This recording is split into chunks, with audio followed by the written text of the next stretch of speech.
The dust settled over Copper Ridge like a shroud that November evening in 1873, painting the storefronts in shades of rust and amber as the sun dipped behind the jagged peaks of the Sierra Nevada.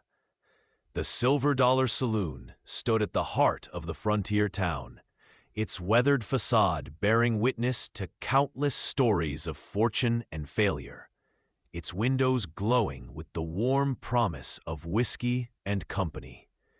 Inside, the piano player coaxed melancholy tunes from the keys, while men in dusty trail clothes hunched over cards and drinks, their voices a low rumble beneath the music.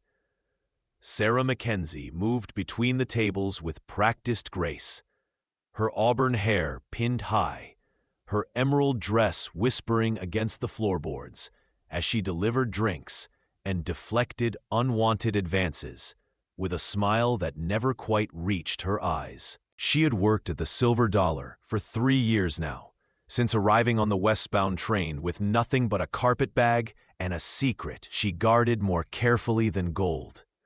The other girls whispered that she had come from somewhere back east, that she never spoke of her past, that she kept a small derringer hidden in her room. But Sarah minded her business and expected others to do the same, earning the respect of both the proprietor and the patrons through her quiet competence and refusal to be anyone's fool. Before we continue with Sarah's story, if you're enjoying this tale from the Old West, please take a moment to subscribe to our channel and let us know in the comments what city you're watching from. We'd love to hear from fellow Western enthusiasts around the world.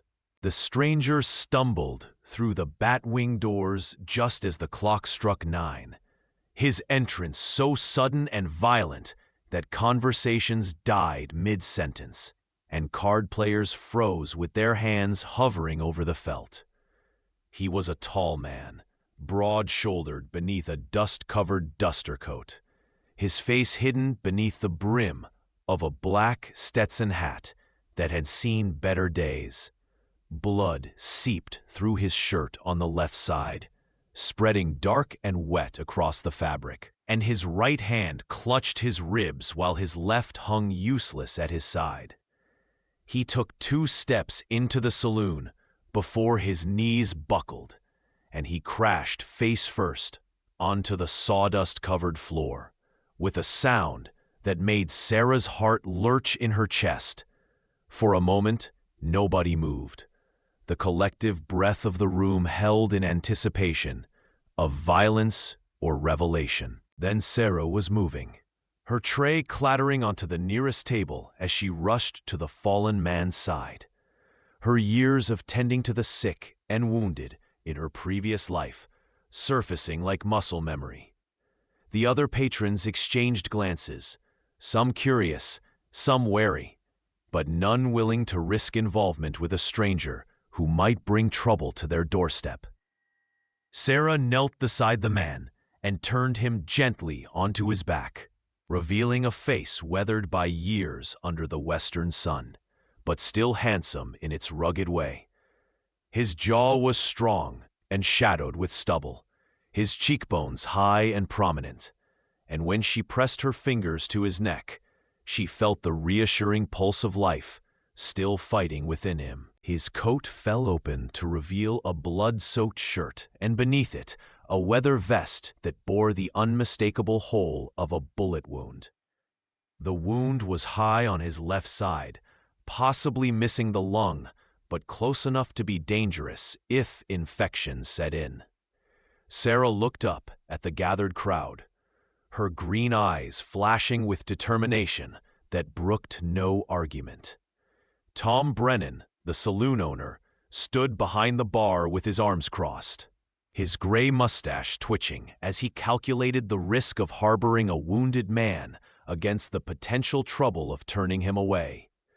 The piano player had stopped mid-song, his hands hovering over the keys like startled birds, while the other saloon girls clustered near the stairs, their painted faces a mixture of concern and calculation. "Help me get him upstairs," Sarah said, her voice steady and commanding in a way that surprised even herself. Two cowboys near the door exchanged glances before stepping forward, recognizing the tone of someone who would not be denied. They hoisted the stranger between them, his boots dragging across the floor as they carried him toward the narrow staircase that led to the rooms above. Sarah followed close behind, gathering her skirts in one hand while mentally cataloging what she would need, her mind already working through the steps of extraction and treatment that she had performed more times than she cared to remember. The other girls parted to let them pass, their whispered speculations following like ghosts up the stairs. In her small room at the end of the hall, Sarah directed the cowboys to lay the stranger on her narrow bed, the only piece of furniture besides a washstand and a trunk that held all her worldly possessions. The men left quickly, eager to distance themselves from potential trouble, and Sarah closed the door behind them with a decisive click that seemed to seal her fate.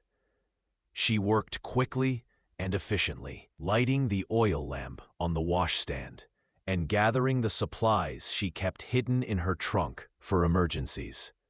Clean linen, torn into strips, a bottle of whiskey stronger than anything served downstairs, needle and thread, and a small vial of laudanum for the pain when he woke. She cut away his shirt with scissors, revealing a torso marked with old scars that spoke of a violent life, and the fresh wound that oozed blood with each shallow breath. The bullet had entered from the back, tearing through muscle and tissue before lodging somewhere deep, and Sarah knew she would have to dig it out if he was to have any chance of survival. She poured whiskey over her hands and the wound, watching the stranger's face contort in unconscious pain as the alcohol burned through torn flesh. Her fingers were steady as she probed the wound, feeling for the metal that had nearly ended this man's life. And when she finally grasped it with her forceps, she pulled it free with a practiced twist that came from years of experience. The bullet clinked into the wash basin, deformed and dark with blood, a grim souvenir of violence in a land where violence was as common as sage. Throughout the long night, Sarah tended to the stranger with a dedication that puzzled her, even as she performed each necessary task.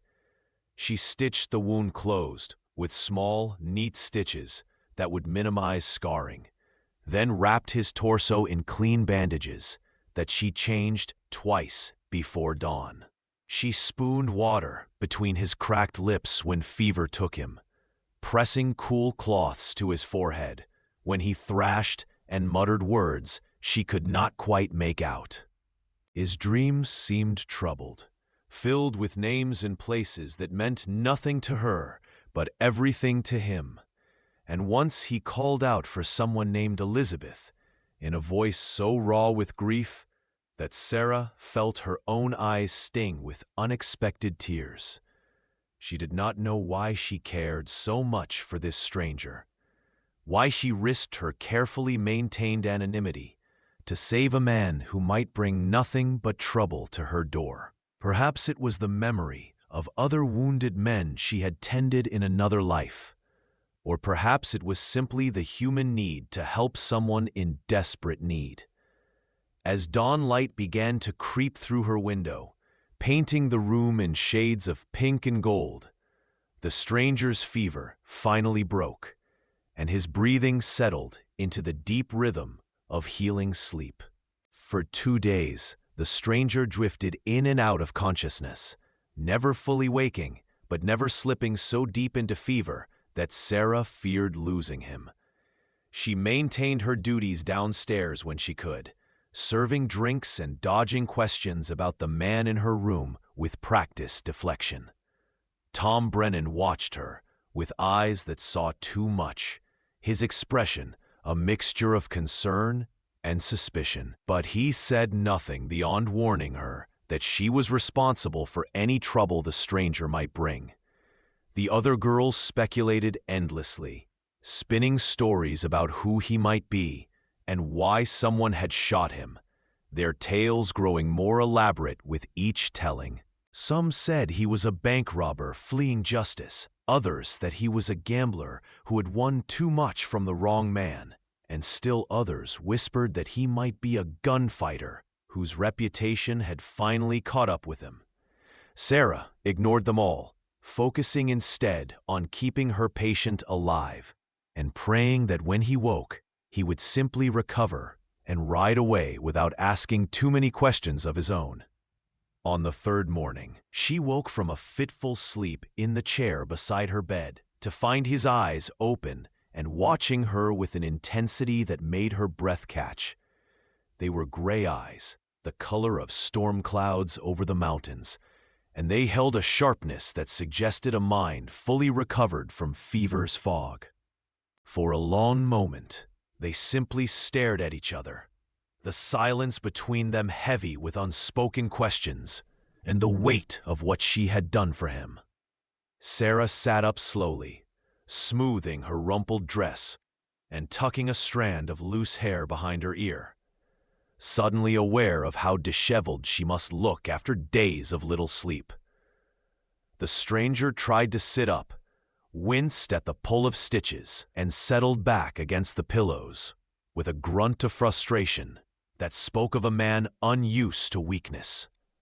His hand went to his side, fingers exploring the bandages with the careful touch of someone assessing damage. And when he looked at her again, there was something unreadable in his expression. "You saved my life," he said, his voice rough from disuse but carrying an undercurrent of education that suggested he was more than just another drifter. Sarah nodded, unsure what to say, her hands clasped in her lap to hide their trembling. The stranger's jaw tightened, and he took a breath that seemed to cost him considerable effort before speaking again. "My name is Marshal Daniel Hartwell, and I've been tracking a woman wanted for murder in Carson City for the past 3 months. The words fell between them like stones into still water, sending ripples of dread through Sarah's carefully constructed world. She felt the blood drain from her face, felt her heart begin to hammer against her ribs with a force that surely he could see. Daniel Hartwell's gray eyes never left her face as he continued, his voice quiet but implacable as winter rain. "Her name is Sarah Mackenzie, and she killed a man named Thomas Mackenzie in Carson City back in June of 1873. He paused, and Sarah saw something flicker in his eyes that might have been regret or might have been resolve. "I came here to arrest you, Miss Mackenzie, and take you back to stand trial." The room seemed to shrink around Sarah, the walls pressing in as the carefully built fortress of her new life crumbled with those few words. She had known this moment might come, had lived with the fear of it for months, but knowing and experiencing were two different things entirely. Her mind raced through options like a trapped animal seeking escape, but there was nowhere to run, nowhere to hide from the truth that this man had brought into her small room. She could deny it, could claim he was mistaken or delirious from fever, but the look in his eyes told her he already knew the truth as surely as she did. Marshal Hartwell shifted on the bed, his hand moving to where his gun belt should have been, before realizing she had removed it, along with his boots and coat. A ghost of a smile touched his lips, acknowledgement of her thoroughness, even in her compassion. Sarah found her voice, though it came out smaller than she would have liked, trembling with emotions she could not name. "You're right," she said simply, the admission feeling both like surrender and relief. "I killed Thomas Mackenzie." She stood, moving to the window to look out at Copper Ridge, awakening to another day, at people who thought they knew her, but knew nothing at all. Behind her, she heard the marshal shift again, heard the rustle of sheets and the catch of his breath as movement pulled at healing wounds. When she spoke again, Her voice was steadier, threaded with steel that had been forged in fire and suffering. "But before you take me in chains back to Carson City, Marshal Hartwell, I think you should hear the whole story."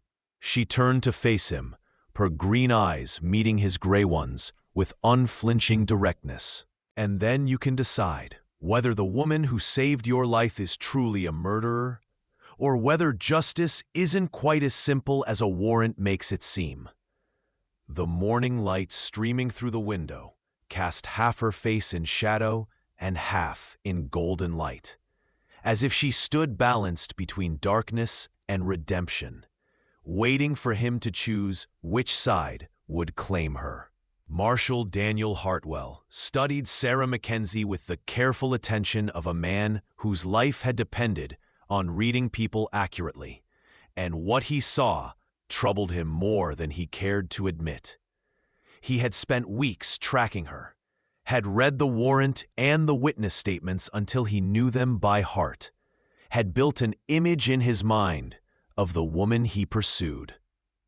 That image did not match the person standing before him now, the saloon girl who had spent 3 days nursing him back from death's door without thought for her own safety or exposure. His training told him that criminals were often charming, that guilt could hide behind kind acts, but something in her eyes made him hesitate. "I'll hear your story," he said finally, his voice carefully neutral. "But it doesn't change the law, Miss Mackenzie." Sarah nodded, accepting his terms, and moved back to her chair with the grace of someone walking to their own execution. She sat with her hands folded in her lap, her back straight despite the exhaustion that lined her face, and began to speak in a voice that carried the weight of terrible memory. "I was married to Thomas Mackenzie for 8 years, she began, her eyes focused on something only she could see. "We met in St. Louis when I was 18, fresh from nursing school and full of ideas about helping people and building a good life." A bitter smile touched her lips. "Thomas was handsome and charming, and he promised me everything a young woman could want: a home, children, respect in the community." She paused, her fingers tightening in her lap. Outside, the sounds of Copper Ridge drifted through the window. The rumble of wagon wheels and the calls of merchants opening their stores. A counterpoint to the intimate confession unfolding in this small room. Sarah's voice dropped lower, and Daniel had to lean forward to hear her clearly. "Thomas changed after we moved to Carson City," she continued, her words careful and measured. "Or perhaps he simply stopped pretending to be someone he wasn't." She took a breath, steadying herself. "He drank, Marshal Hartwell. He drank and he gambled, and when he lost at cards, he would come home and take his anger out on me."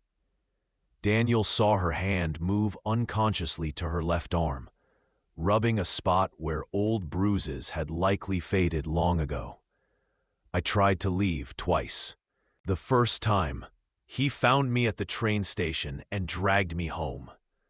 The second time, I made it as far as Virginia City before he tracked me down." Her voice hardened. "He told me that if I ever tried to leave again, he would kill me, and I believed him because I had seen what he was capable of." The raw honesty in her words cut through the room like a knife, and Daniel felt his certainty beginning to waver, like a flame in the wind. "On the night of June 15th, Sarah said, her voice dropping to barely above a whisper, "Thomas came home drunk and meaner than I'd ever seen him. He had lost money at cards again, money we didn't have, and he blamed me for it somehow." She closed her eyes, and Daniel saw tears gathering beneath her lashes. "He beat me worse than he ever had before, and when I fell, he kicked me until I couldn't breathe." Her eyes opened, and they were hollow with remembered pain. I thought he was going to kill me that night, Marshall. I truly believed I was going to die on that kitchen floor." She stood abruptly, pacing to the window and back, unable to sit still with the memory. But he stopped eventually, like he always did. Just before going too far, he told me he was going to get more whiskey, and when he came back, we would finish this discussion. The last words were delivered with such bitter irony that Daniel felt his chest tighten. I knew what that meant. I knew he would come back and kill me, and no one would do anything about it because I was just his wife, and what happened between a man and wife was nobody's business. Sarah turned to face him fully, her face pale but determined. So I waited. I cleaned myself up as best I could, and I waited, with the kitchen knife in my hand. Her voice was steady now, matter-of-fact in a way. It somehow made the story more terrible. When he came back, he was drunker than before and meaner still. He saw the knife and he laughed, Marshall. He laughed and said I didn't have the courage to use it. She met Daniel's eyes without flinching. He was wrong. When he came at me, I defended myself. I stabbed him once, in the chest, and he went down, surprised that his little wife had finally fought back. The silence that followed her words was profound, broken only by the distant sound of the saloon coming to life below them.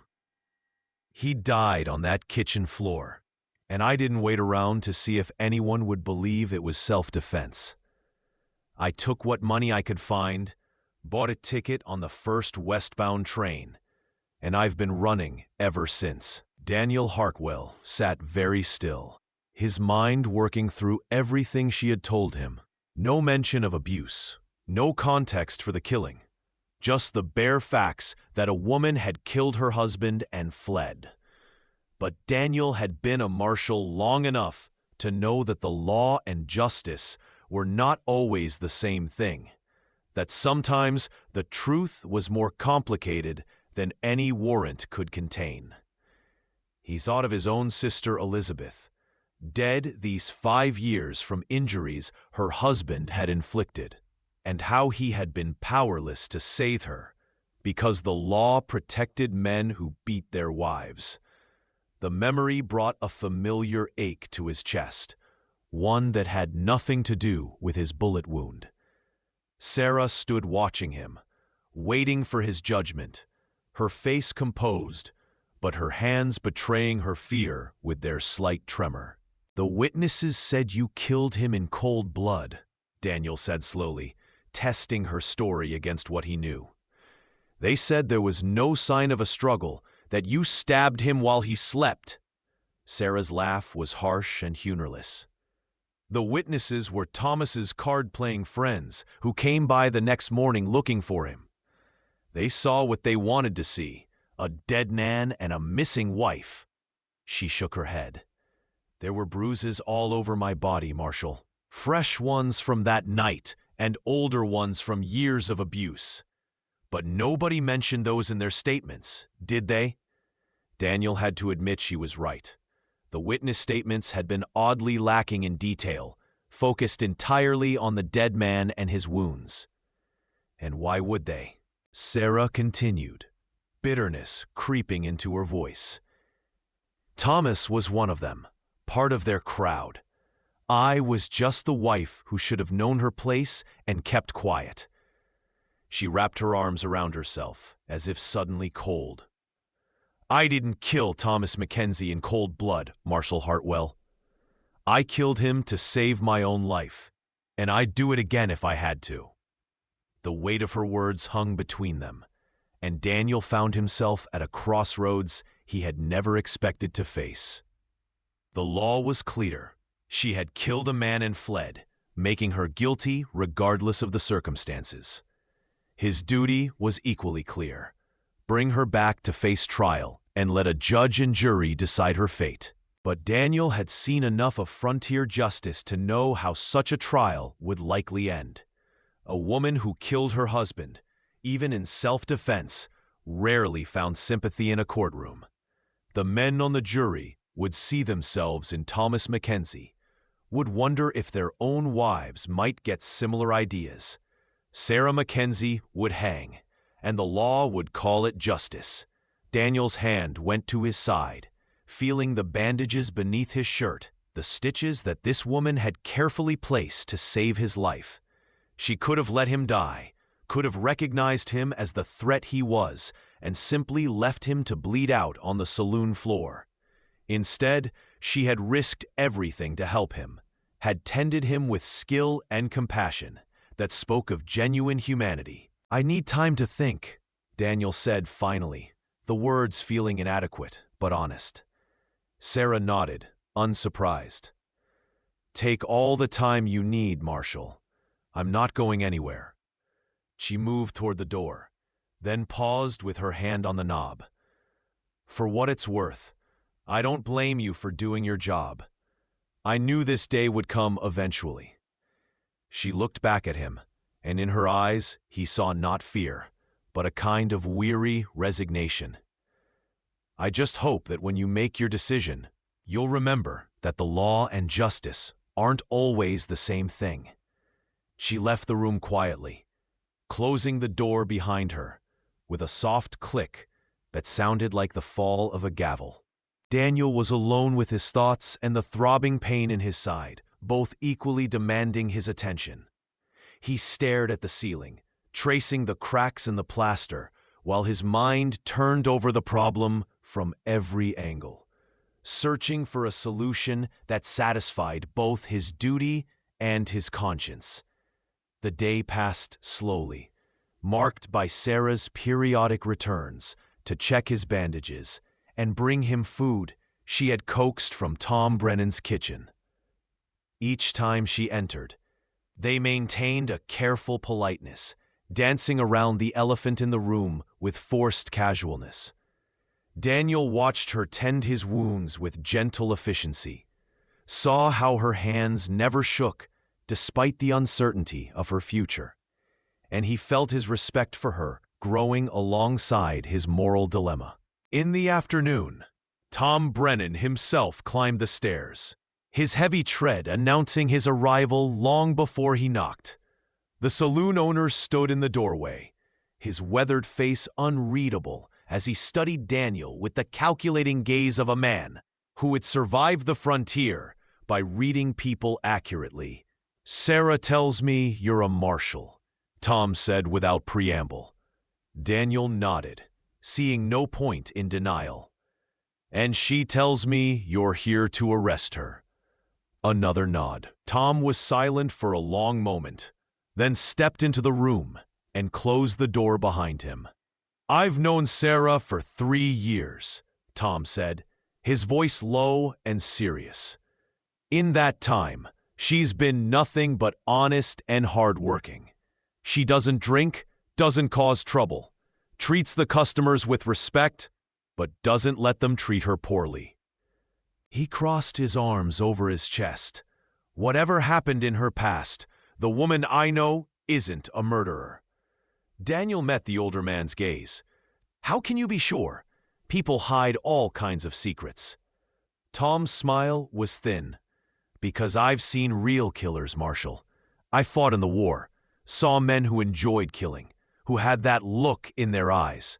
He shook his head. "Sarah doesn't have that look. What she has is the look of someone who's been hurt badly and is trying to survive." The words struck deeper than Daniel wanted to admit, echoing thoughts he had been wrestling with all day. "The law doesn't care about looks or impressions," he said. But even to his own ears, the argument sounded weak. "Maybe not," Tom acknowledged. "But justice should care about truth, and the truth is that some men deserve what they get." He moved toward the door, then paused. "Sarah saved your life, Marshal. I watched her work on you those first 2 days when we all thought you'd die. She didn't have to do that. She could have let nature take its course and solved her problem permanently." He opened the door, then looked back one last time. "Whatever you decide, make sure you can live with it." The frontier has enough injustice already without adding more. The door closed behind him, leaving Daniel alone with thoughts that refused to settle into any comfortable pattern. Night fell over Copper Ridge, and with it came the familiar sounds of the silver dollar coming to life below.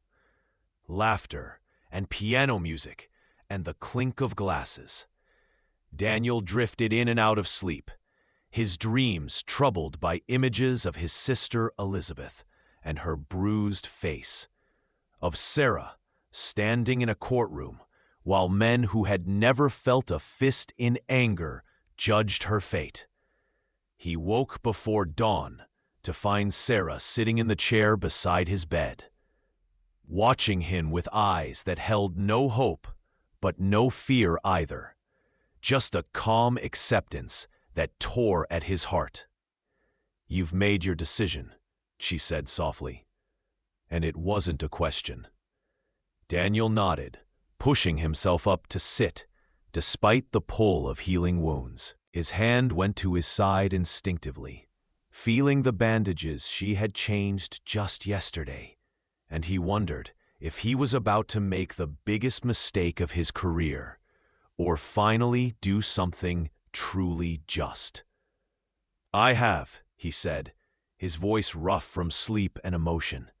He met her eyes, seeing in them the reflection of choices that would define him as surely as they had already defined her. "But before I tell you what it is, I need to know something." Sarah waited, her face composed. "If I let you go, if I turn around and ride out of here without you, what will you do?" The question hung in the air between them, loaded with implications. Sarah was quiet for a long moment, considering her answer carefully. "I'll stay here," she said finally. "Tom has offered me a partnership in the saloon. Nothing improper, just a business arrangement. I'd help him run the place, maybe start a small clinic on the side, since the town doesn't have a proper doctor." She looked toward the window, where dawn was beginning to paint the sky. "I'll build a life here under my own name, an honest life helping people, and I'll stop running." She turned back to him. "Is that what you needed to hear, Marshall?" Daniel shook his head slowly. "What I needed to hear was the truth, and I believe you've given me that." He took a breath, feeling the weight of his decision settle over him like a mantle. "The truth is, Miss Mackenzie, the man I was sent to find doesn't exist. The warrant describes a cold-blooded murderer, but all I found here was a woman who defended herself and then spent 3 days saving the life of a stranger." Sarah's eyes widened, hope warring with disbelief on her face. "What are you saying?" Daniel pushed the covers back and swung his legs over the side of the bed, ignoring the sharp pull of stitches as he stood on shaky legs. "I'm saying that I rode into Copper Ridge following a lead that turned out to be false. The woman matching the description died of fever in a mining camp 3 weeks ago." He held Sarah's gaze, seeing the moment she understood what he was offering her. "I'll file my report when I get back to Carson City, and the case will be closed. Sarah Mackenzie will be officially dead, and whoever this woman is who saved my life, she's free to build whatever future she chooses." The lie came easily to his lips, easier than he expected, and he realized that some truths were more important than others, that justice sometimes required bending the law rather than following it blindly. Sarah's hand went to her mouth, tears spilling down her cheeks, as the weight she had carried for months finally lifted. "Why?" she whispered. "Why would you risk your career for me?" Daniel smiled, a sad expression that held echoes of old grief. "Because I had a sister named Elizabeth who died from injuries her husband gave her, and I couldn't save her because the law protected him." His voice roughened. "Because I've spent my career enforcing laws that sometimes protect the guilty and punish the innocent." He reached out and took Sarah's hand, his grip firm despite his weakness.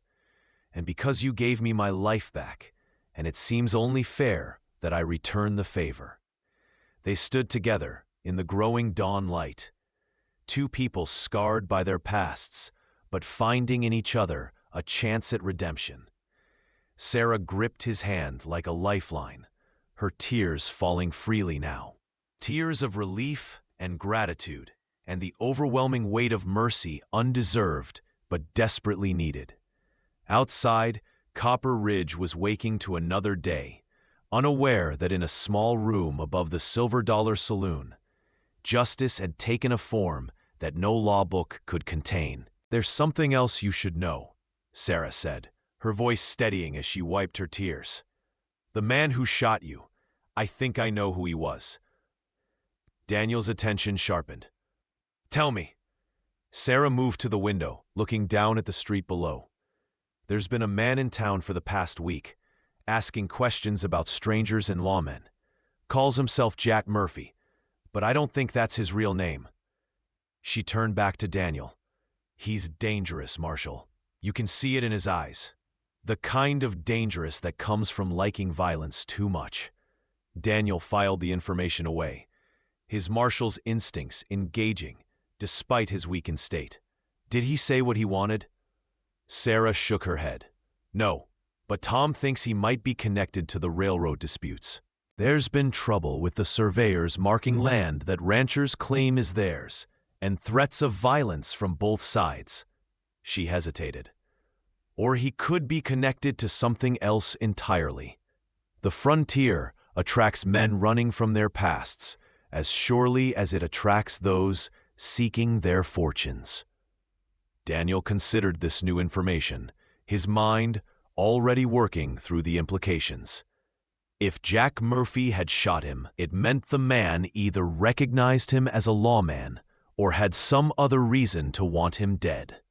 Either way, it meant Murphy was still in town and potentially still a threat.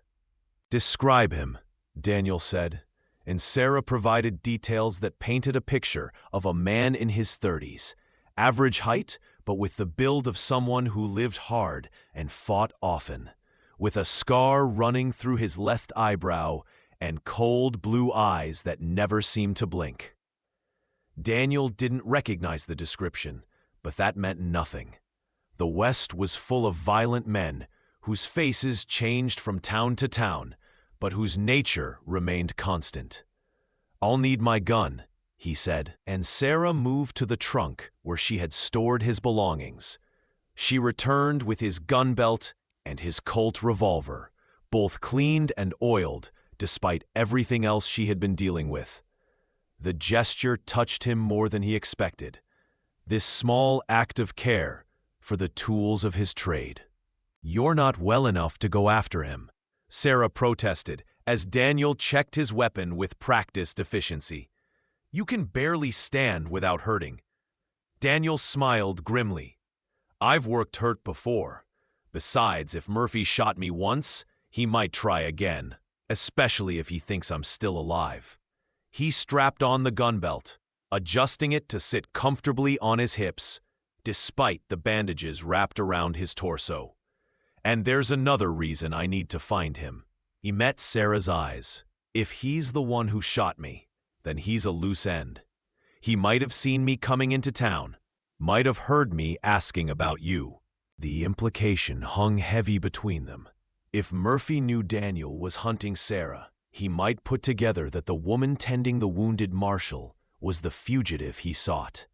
Sarah paled but nodded understanding. "Then we find him first," she said firmly, and Daniel started to protest before seeing the determination in her eyes. "This is my town now, Marshal. I know every face, every corner, every place a dangerous man might hide. You need me." Daniel wanted to refuse, wanted to keep her safe and handle the threat himself as his training demanded. But Sarah was right. He didn't know Copper Ridge well enough to hunt Murphy alone, especially in his weakened condition. "Stay behind me," he said finally, accepting her help, "and if shooting starts, you get to cover and stay there." Sarah nodded, then moved to her trunk again, returning with her small derringer, the very weapon the saloon girls had whispered about. She checked it with the same practiced efficiency Daniel had shown with his own weapon, and he realized that this woman had depths he had only begun to understand. Together, they made their way down the stairs, Sarah supporting Daniel when his legs threatened to buckle, both of them alert for any sign of danger. The silver dollar was quiet this early, Tom Brennan sweeping the floor in preparation for the day ahead, while a few early drinkers nursed coffee and hangovers in equal measure. Tom looked up as they descended, his eyes widening at the sight of Daniel up and dressed, then narrowing as he saw the tension in both their faces. "Trouble?" Tom asked simply, setting his broom aside. Daniel nodded. "Looking for a man named Jack Murphy. Average height, scar through his left eyebrow, cold eyes." Tom's expression darkened. "He was in here last night, asking about you." He jerked his chin toward Daniel. "Wanted to know if the wounded man had died yet. Seemed disappointed when I told him you were recovering." The pieces clicked into place in Daniel's mind. Murphy checking on his handiwork. Maybe planning another attempt if the first hadn't been successful. "Where can I find him?" Daniel asked, his voice hard with the promise of justice. Tom gestured toward the door. "He's staying at the boarding house down the street, Mrs. Patterson's place. Room at the back on the second floor." He paused. "You want help?" Daniel shook his head, recognizing the offer for the loyalty it represented, but unwilling to risk civilian lives. "Just keep people inside if you hear shots. This is martial business." Tom nodded acceptance, though his hand strayed to the shotgun he kept beneath the bar. The morning sun was fully up now, painting Copper Ridge in honest daylight that revealed all its rough edges and broken dreams.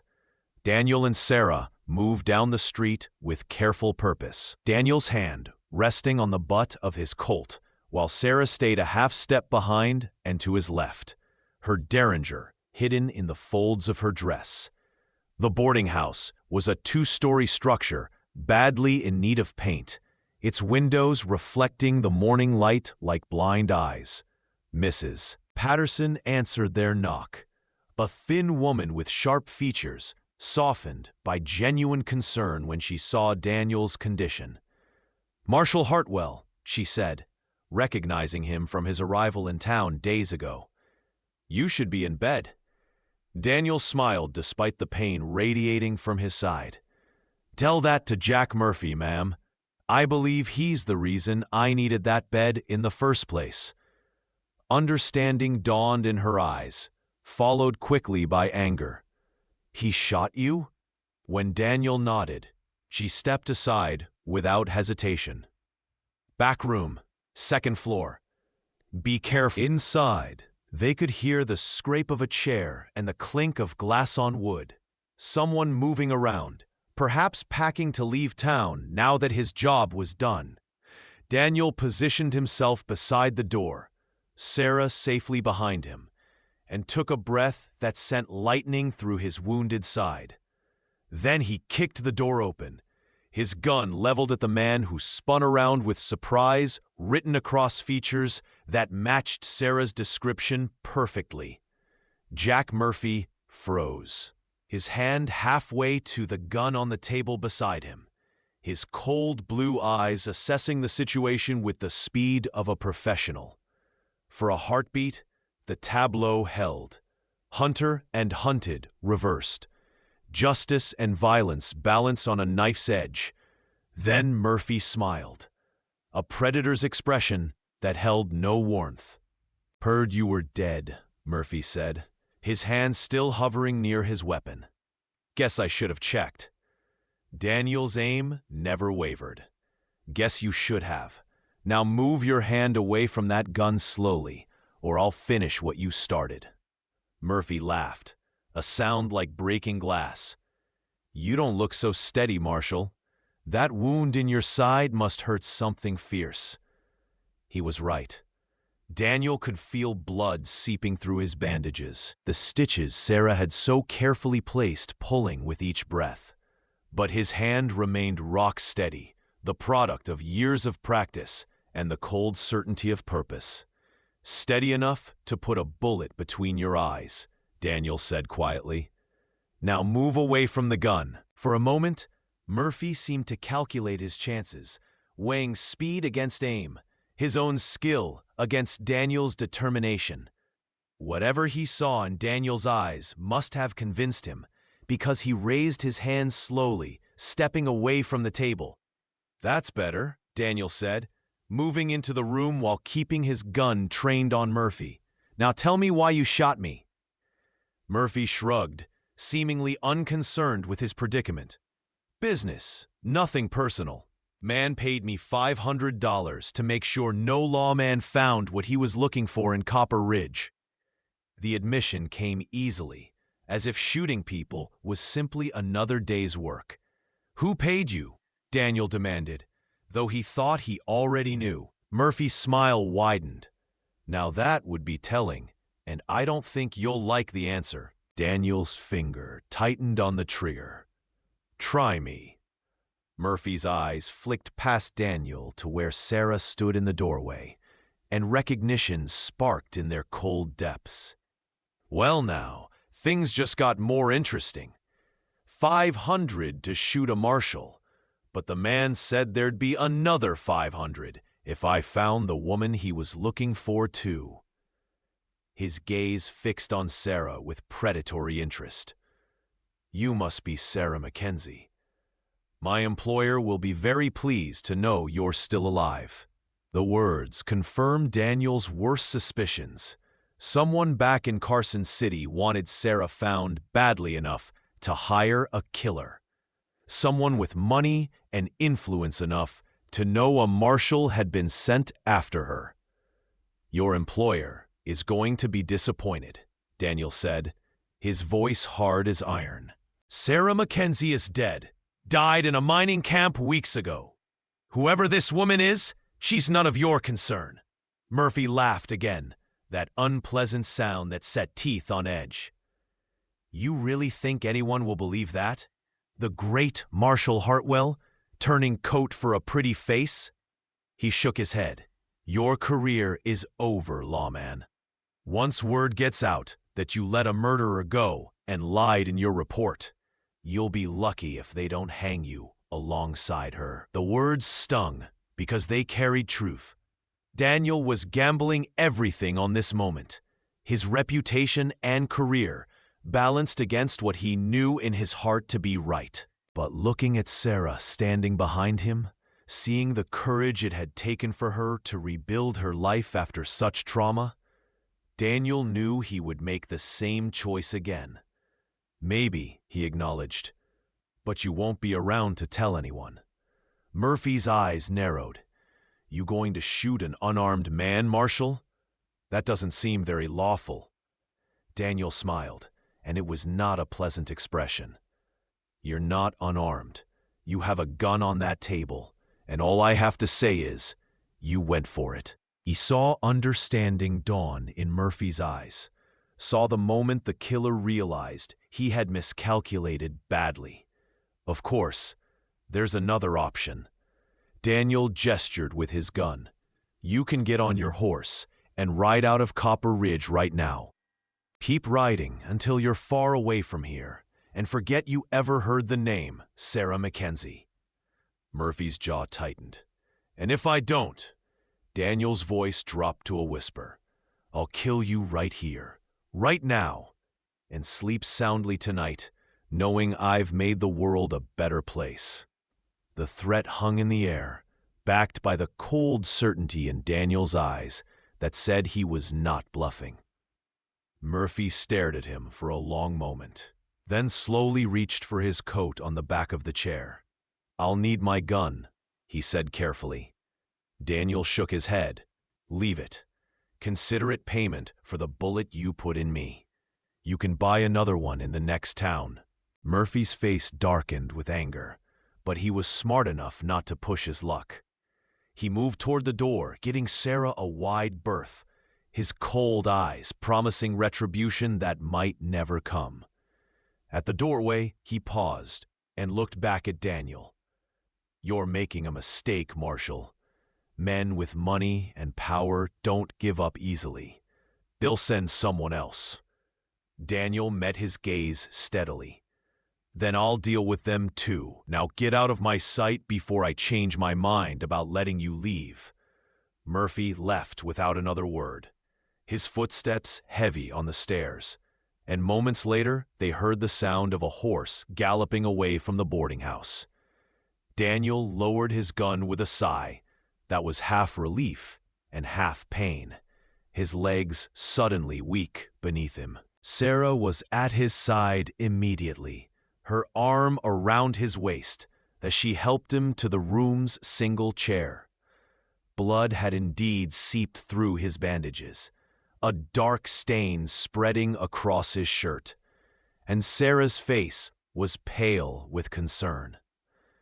"You're bleeding again," she said, already assessing the damage with a nurse's practiced eye.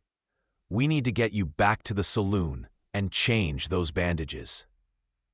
Daniel nodded, suddenly exhausted from the confrontation and the fear he had hidden behind his marshal's mask. Sarah helped him stand, and together they made their way back through Copper Ridge's morning streets, past curious stares from townspeople who had heard about the confrontation and wanted to see the wounded marshal and the woman who had saved him. Back in Sarah's room, above the silver dollar, she worked quickly to change his bandages, her hands gentle but efficient, as she cleaned the wound that had partially reopened. "You shouldn't have pushed yourself so hard," she scolded, though her voice was soft with concern. "You could have torn out all my stitches." Daniel smiled despite the pain. Had to be done. Murphy would have been a problem as long as he was in town. He caught her hand as she reached for more bandages. "But he said something important before he left." Sarah paused, meeting his eyes. "About someone in Carson City sending him?" Daniel nodded. "Someone with money and influence wants you found. Wants you badly enough to hire men like Murphy." He squeezed her hand gently. "You need to be prepared for the possibility that others might come looking, that my report might not be enough to end this." Fear flickered across Sarah's face, but she squared her shoulders with the same determination he had seen when she defended her decision to help him. "Then I'll deal with them too, if I have to. I'm not running anymore, Marshal Hartwell. This is my home now, and I'll defend it." Daniel felt a surge of admiration for this woman who had survived so much and refused to be broken by it. "You won't be alone," he said firmly. "I'll make sure of it." Sarah's eyes widened in surprise. "You're staying?" Daniel considered the question, turning it over in his mind, alongside all the other changes this week had brought to his life. His career as a marshal was effectively over the moment he decided to file a false report. He couldn't continue upholding laws he was willing to break for what he believed was right. "For a while at least," Daniel said slowly, testing the idea even as he spoke it. "Long enough to make sure no more hired guns come looking for you, and long enough to recover properly from this." He gestured to his wounded side. After that, he trailed off, unsure himself what came after. Sarah finished wrapping his bandages and tied them securely, her touch lingering perhaps a moment longer than necessary. "After that, you do whatever you think is right," she said softly. "You've already done more for me than I had any right to expect." She moved to the window, looking out at Copper Ridge with eyes that saw not just a rough frontier town, but a place where she had found refuge and perhaps the beginning of redemption. "I think Tom was serious about that partnership he offered. I could do good work here, help people who need it." She looked back at Daniel, maybe even help rebuild some of what I lost when I had to run. Daniel heard in her words the same desire for redemption that had been driving him these past few years. The need to balance scales that could never truly be balanced, but had to be tried anyway. The days that followed fell into a rhythm that felt almost normal, if normal could include a wounded marshal hiding in a saloon while a woman wanted for murder nursed him back to health. Daniel grew stronger, his wound healing cleanly under Sarah's careful attention, and he found himself spending long hours in conversation with her about everything and nothing. Their pasts, their hopes, the strange circumstances that had brought them together. She told him about her dreams of nursing, how she had loved helping people before Thomas Mackenzie had stolen that future from her.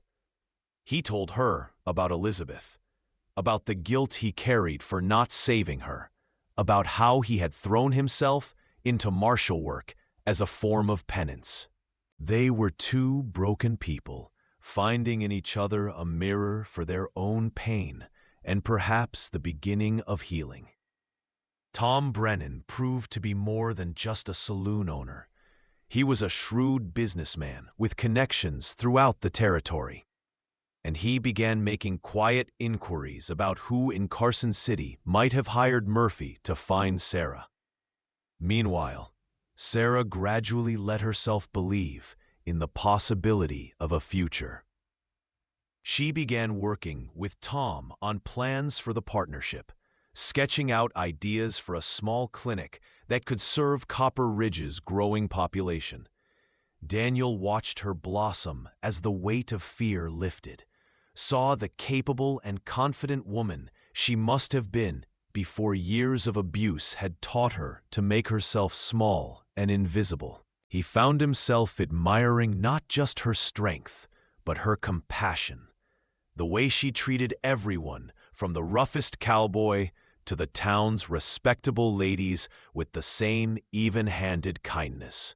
More than once, he caught himself thinking thoughts that had no place in the relationship between a marshal and a fugitive he had decided not to arrest, but he couldn't seem to stop himself. 2 weeks after the confrontation with Murphy, Tom Brennan came to Daniel with news that confirmed his worst suspicions. The man who had hired Murphy was none other than James Whitmore, Thomas Mackenzie's business partner, and one of Carson City's most prominent citizens.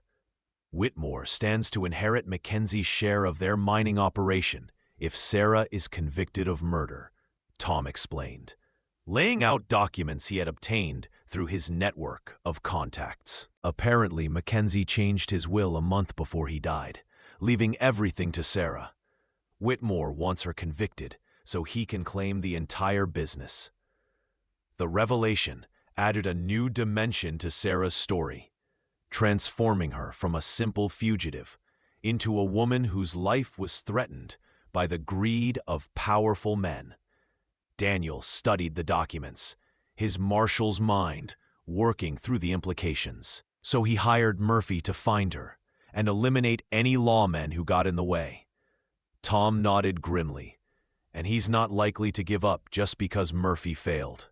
Men like Whitmore don't accept losing, especially when there's money at stake. Daniel looked up from the papers. Then we need to make sure Sarah stays officially dead, and we need to do it in a way that Whitmore can't question. He thought for a moment, then smiled slowly.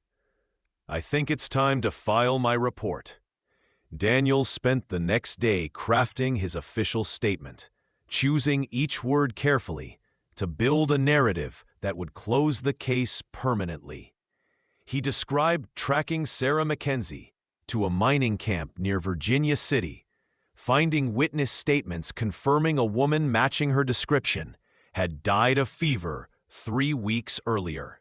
He included fabricated but plausible details, a marked grave, a camp doctor's testimony, physical descriptions that matched closely enough to be convincing. It was the most elaborate lie he had ever told.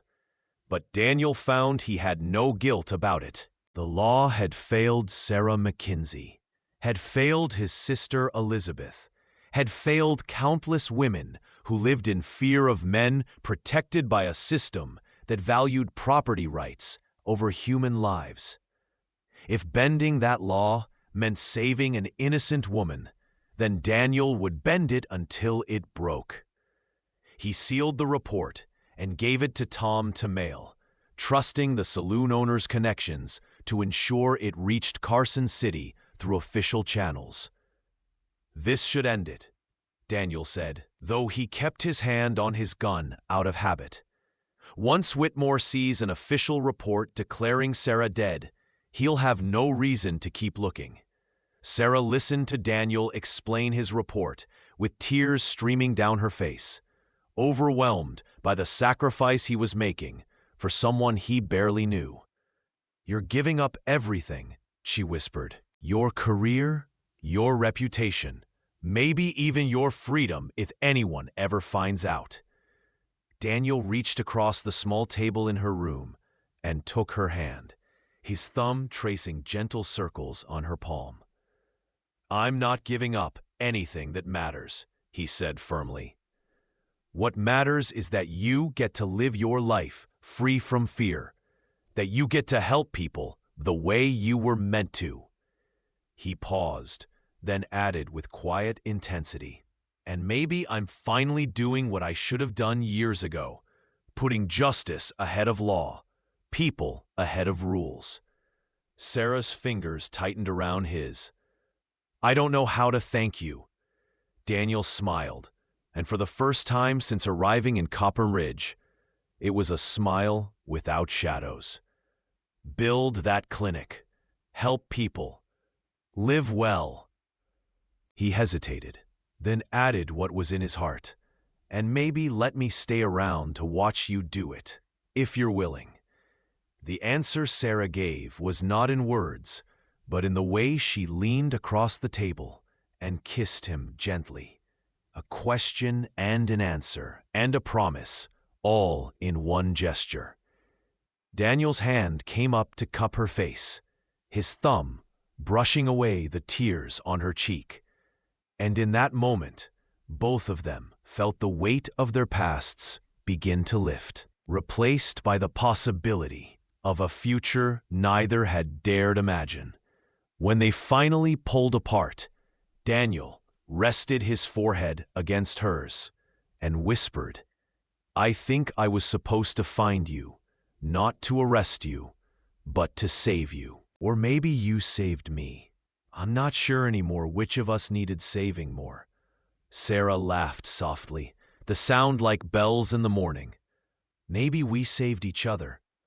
Outside the window, Copper Ridge went about its business, unaware that in a room above the Silver Dollar Saloon, two damaged souls had found in each other a chance at redemption that no law and no warrant could take away.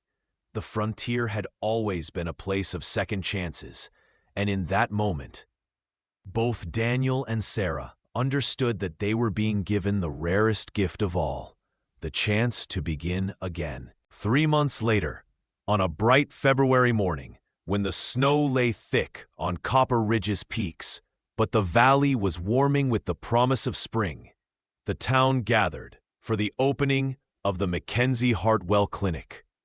Sarah stood on the clinic's small porch in a simple blue dress, her hair pinned up, but a few rebellious curls escaping to frame her face, and watched as townspeople filed in to tour the facility she and Tom had built with partnership money and Daniel's help. The clinic was modest, but well-equipped, with a waiting room, examination area, and storage for medicines and supplies. Sarah had painted the walls a cheerful yellow and hung curtains Tom's wife had sewn, transforming the space into something warm and welcoming. Beside her, Daniel stood tall and healthy, the wound in his side now just a scar and a memory, his marshal's badge conspicuously absent. He had officially resigned his position, citing health reasons, and was now employed as Copper Ridge's deputy sheriff, a position that kept him close to Sarah while allowing him to continue the work he loved. Tom Brennan moved through the crowd, shaking hands and accepting congratulations, clearly proud of the role he had played in bringing the clinic to life. The partnership had been formalized in January, with Sarah owning a third of the silver dollar and using her share of the profits to fund the clinic's operations. She had proven to be a shrewd businesswoman, suggesting improvements to the saloon that increased revenue while making it a more respectable establishment. The other saloon girls had been surprised, but ultimately supportive, recognizing that Sarah's elevation meant their own working conditions would improve under her watchful eye. Among the crowd, Daniel spotted faces that had become familiar. Mrs. Patterson from the boarding house, several ranchers from the surrounding area, families who had heard about the new clinic and come to see if it was true that Copper Ridge finally had proper medical care. Sarah caught his eye and smiled, a radiant expression that transformed her face and reminded him why he had risked everything to give her this chance. The morning passed in a blur of introductions and tours, Sarah demonstrating her knowledge and competence to skeptical ranchers and curious townswomen alike. She showed them the examination table she had ordered from San Francisco, the surgical instruments carefully sterilized and ready for use, the stock of bandages and medicines she had accumulated. Several people made appointments on the spot. A rancher with a chronic cough, a woman whose daughter needed a growth removed from her arm, an older gentleman whose arthritis had been bothering him all winter. By noon, Sarah's appointment book had a dozen names, and the clinic that had been a dream 3 months ago was now a thriving reality. As the crowd began to thin, Daniel found Sarah in the examination room, straightening instruments that didn't need straightening, her hands busy but her face peaceful. "How does it feel?"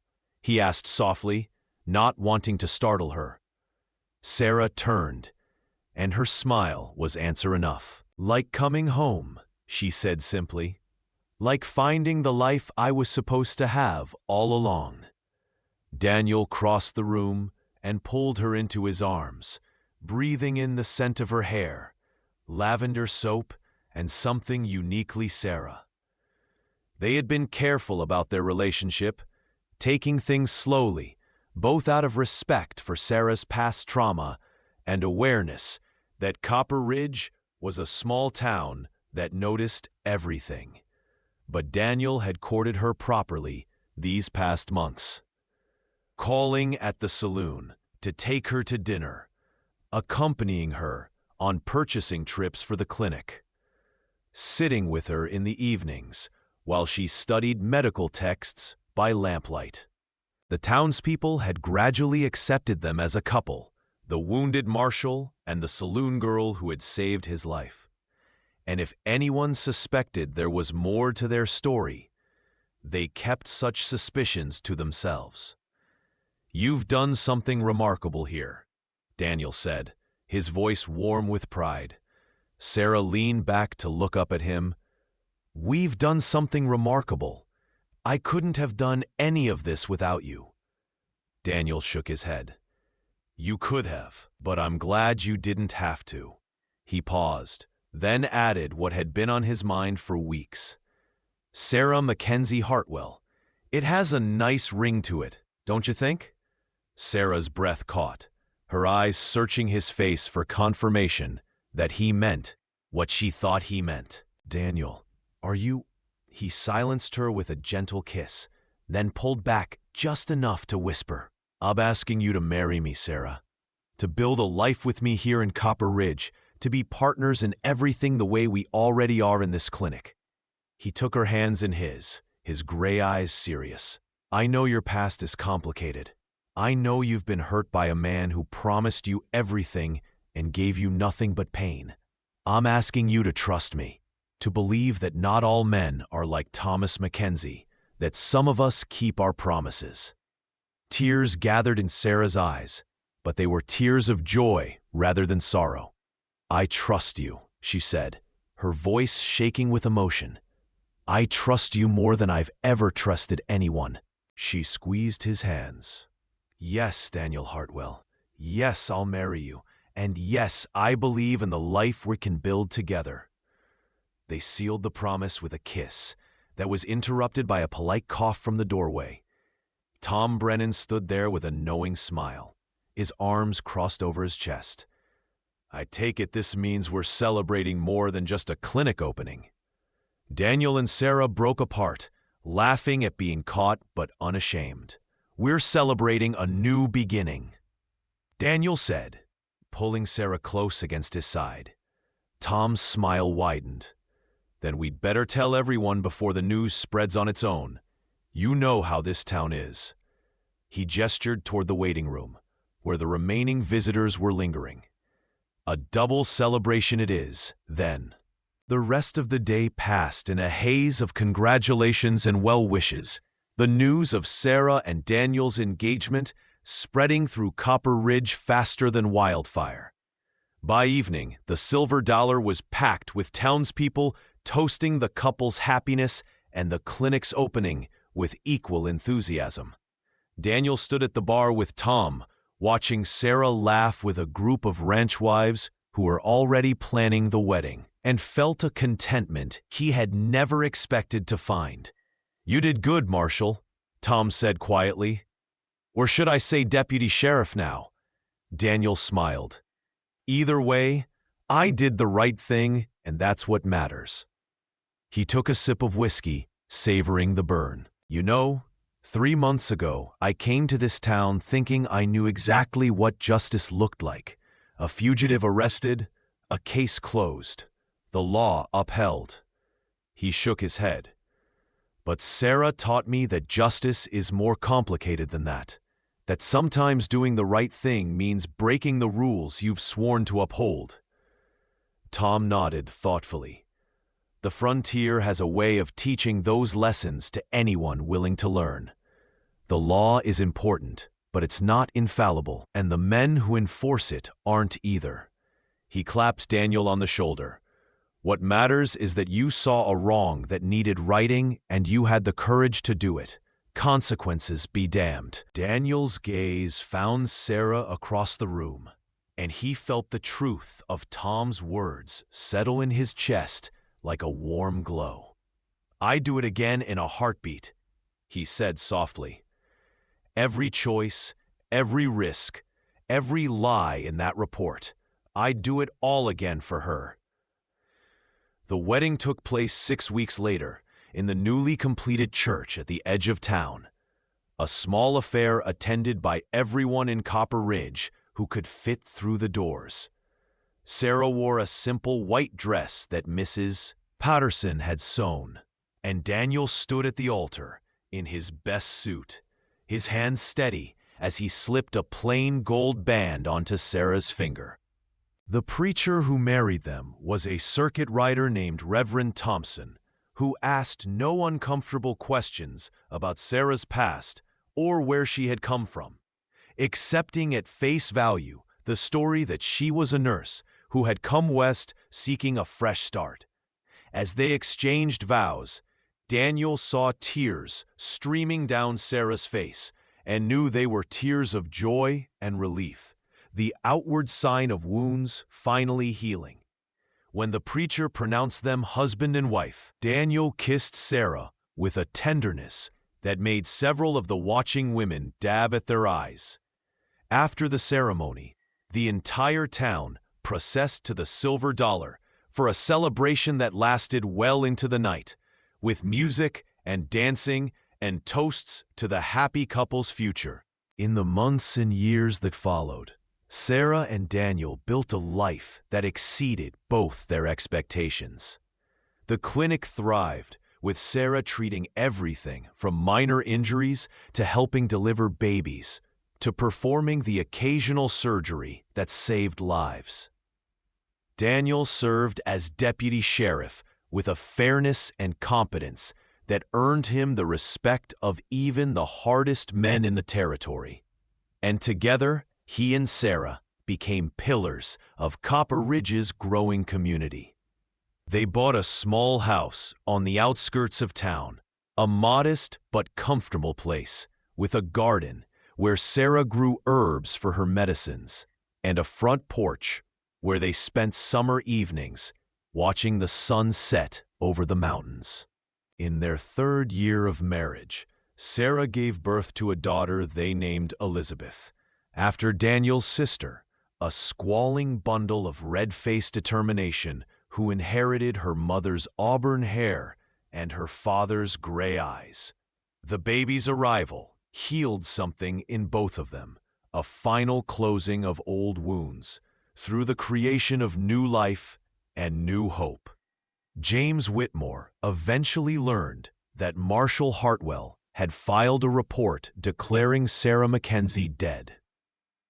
And though he grumbled about incompetent lawmen and considered hiring more investigators, he ultimately accepted the findings and claimed Thomas Mackenzie's entire business.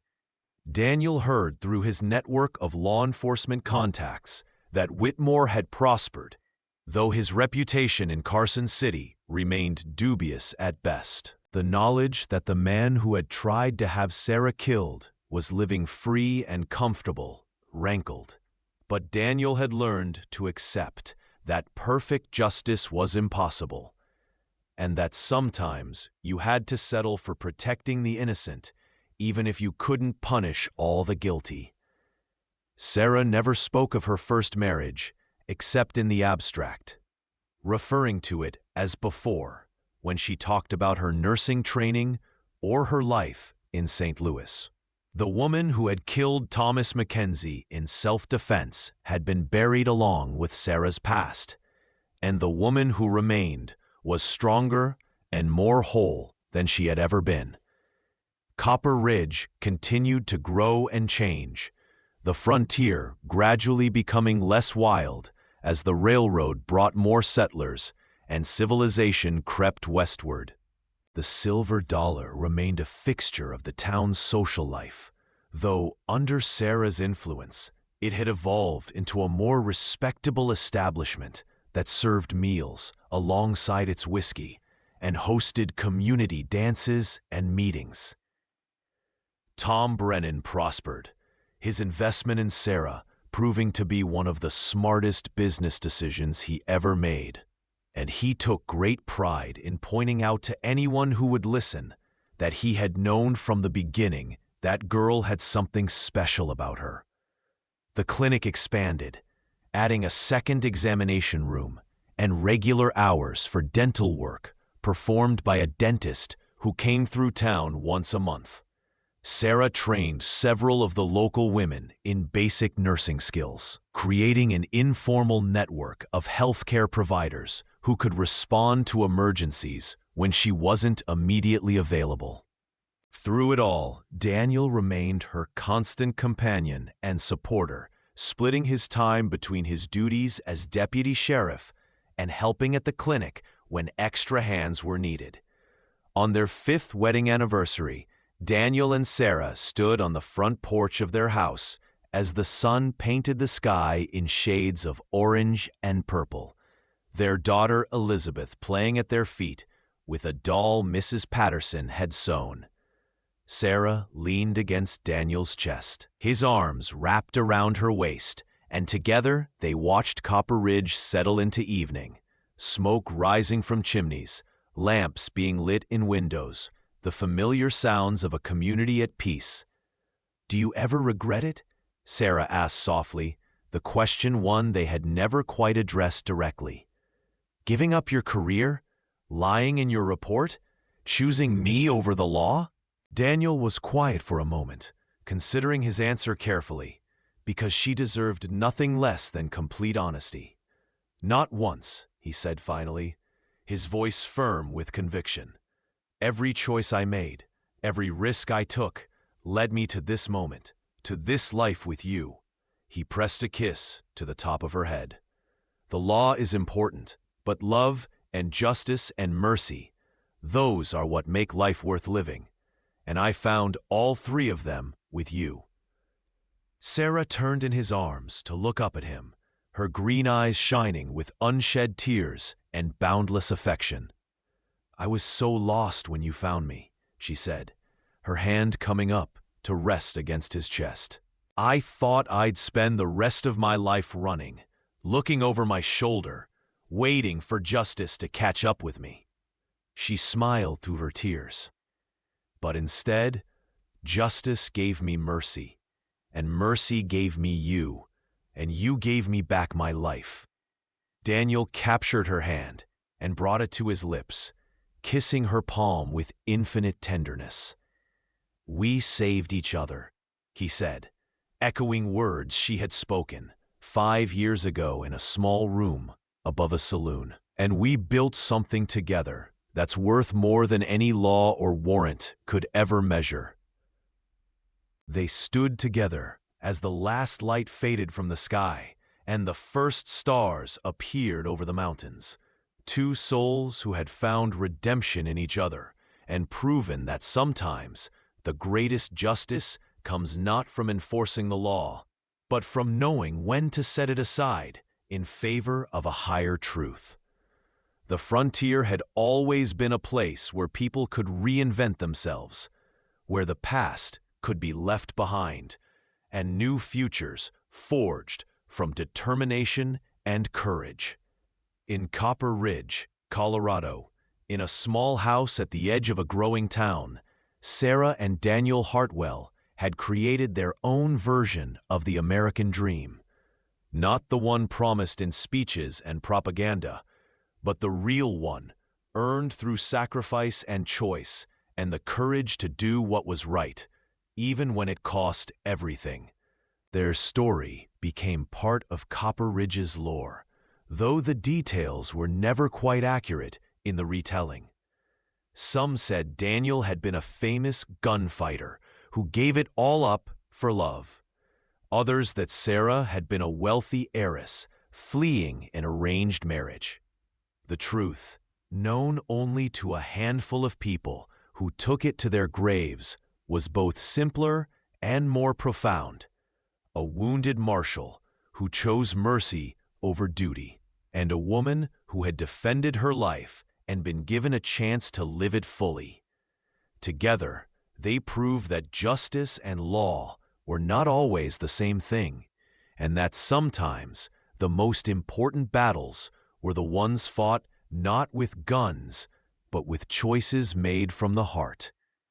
If you like this story, please like this video, subscribe to the channel, and share your impressions of this story in the comments. To listen to the next story, click on the box on the left.